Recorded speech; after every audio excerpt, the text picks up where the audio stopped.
Bismillahirrahmanirrahim. Assalamualaikum warahmatullahi wabarakatuh. Perkenalkan, nama saya Alfat Ajri. Saya dari kelas 06 PPKP 004.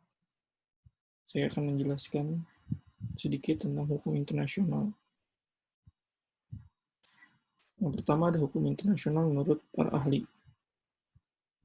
Pengertian hukum internasional yang pertama menurut Charles Cheney Hyde. Hukum internasional adalah sekumpulan hukum yang terdiri dari prinsip-prinsip dan peraturan-peraturan yang mengatur tentang perilaku yang harus ditaati oleh negara-negara. Dan oleh karena itu juga harus ditaati dalam hubungan antar mereka, serta mencakup organisasi internasional, hubungan antar organisasi internasional satu dengan lainnya, atau antara organisasi internasional dengan negara, atau negara-negara, dan hubungan antar organisasi internasional dengan individu atau individu-individu. Mohtar Kusumaatmadja. Selanjutnya, Mohtar Kusumaatmadja.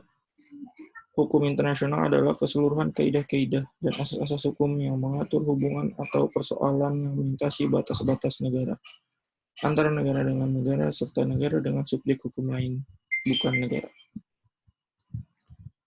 Selanjutnya ada sumber-sumber hukum internasional. Sumber hukum dapat dibedakan menjadi dua bagian, yaitu pertama, sumber hukum material, yaitu segala sesuatu yang membahas dasar berlakunya hukum suatu negara. Yang kedua, sumber hukum formal, yaitu sumber dari mana kita mendapatkan atau menemukan ketentuan hukum internasional. Selanjutnya ada hukum internasional yang dibagi menjadi dua bagian.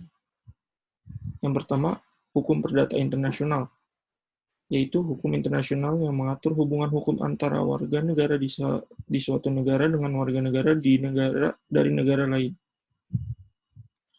Yang kedua, hukum publik internasional adalah hukum internasional yang mengatur negara yang satu dengan lainnya dalam hubungan internasional. Asas-asas yang berlaku dalam hukum internasional. Yang pertama, asas teritorial. Menurut asas ini, negara melaksanakan hukum bagi semua orang dan semua barang yang berada dalam wilayahnya. Yang kedua, asas kebangsaan. Menurut asas ini, setiap warga negara dimanapun dia berada, tetap mendapat perlakuan hukum dari negaranya. Asas ini memiliki kekuatan ekstrateritorial, artinya hukum negara tetap berlaku bagi seorang warga negara, walaupun ia berada di negara lain. Ketiga, asas kepentingan umum. Menurut asas ini, negara dapat menyesuaikan diri dengan semua keadaan dan peristiwa yang bersangkutan dengan kepentingan umum.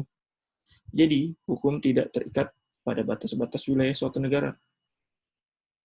Selanjutnya, subjek hukum internasional. Subjek hukum internasional, yang pertama, negara. Kedua, organisasi internasional. Yang ketiga, international non-government organization. Yang keempat, individu.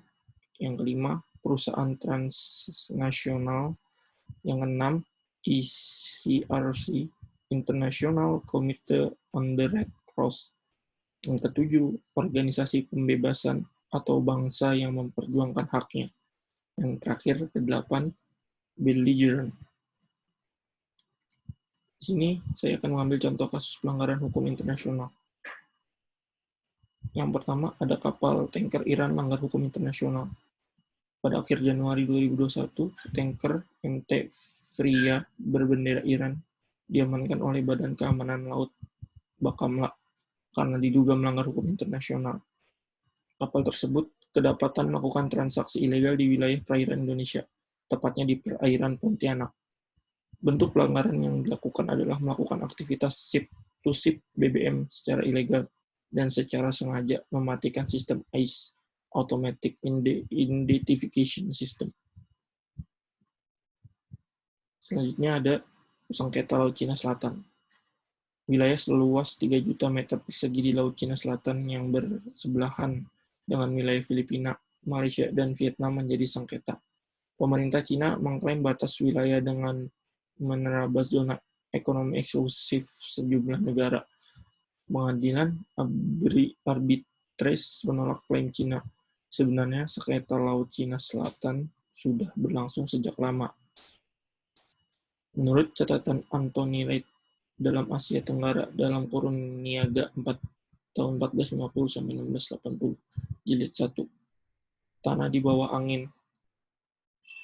Konflik di Laut Cina Selatan telah berlangsung sejak 5 abad silam. Mengingat kawasan tersebut merupakan jalur penting perniagaan. Konflik di Laut Cina Selatan yang terbaru terjadi pada Januari 2001. Kala itu, Cina memanasi Amerika Serikat dengan mengadakan latihan militer di perairan yang disengketakan. Terkait hal ini, Indonesia mengeluarkan sikap dan disampaikan melalui Menteri Luar Negeri Indonesia, Retno Marsudi. Retno menegaskan kepada semua negara, termasuk Cina, untuk menghormati hukum internasional. Saya menyampaikan kembali pentingnya menjaga Laut Cina Selatan sebagai laut yang damai dan stabil. Dan untuk mencapainya, satu hal yang harus dilakukan semua negara, yakni menghormati dan menjalankan hukum internasional, termasuk UNCLOS atau Hukum Laut Internasional tahun 1982. Ucap Retno dalam jumpa pers usai pertemuan bilateral dengan Menlu Cina Wang Yi pada tanggal 13 Januari tahun 2021. Ya, mungkin itu saja yang bisa saya sampaikan. Terima kasih, kurang lebihnya mohon maaf. Wassalamualaikum warahmatullahi wabarakatuh.